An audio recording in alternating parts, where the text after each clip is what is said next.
इंतज़ार मत करो, कुछ करो। एक बार एक गांव में एक साधु रहता था जो भगवान पर बहुत विश्वास रखता था। यह बार साधु पेड़ के नीचे बैठा था और भगवान को याद कर रहा था। तो अचानक वहाँ बाढ़ आ गई। चारों तरफ पानी ही पानी।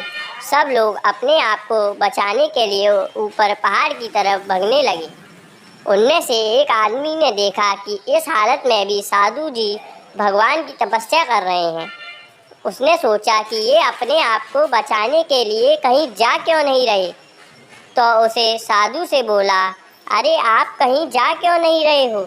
आप भी मेरे साथ ऊपर पहाड़ की तरफ चलो, नहीं तो डूब जाओगे। साधु बोले, अरे हमें क्या होगा, मैं भगवान की इतनी तपस्या करता हूँ, मुझे कुछ नहीं हो सकता, मुझे भगवान अपने आप बचाएगा। धीरे धीरे पानी साधु के कमर तक आ गया। अब लोग वहाँ से नाव लेकर निकलने लगे।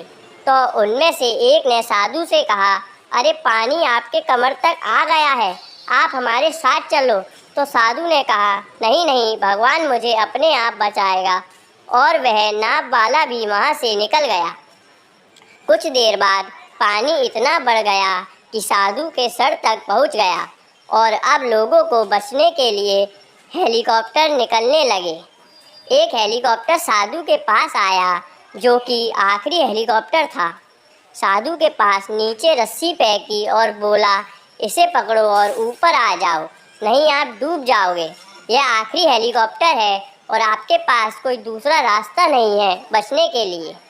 साधु ने कहा, यह रस्सी वापस ऊपर खींच लो और आप चले जाओ, मुझे भगवान के ऊपर पूरा भरोसा है, वह मुझे बचा लेगा। पानी काफ़ी ऊपर आ गया, पेड़ डूब गया और साधु भी डूबने से मौत हो गई।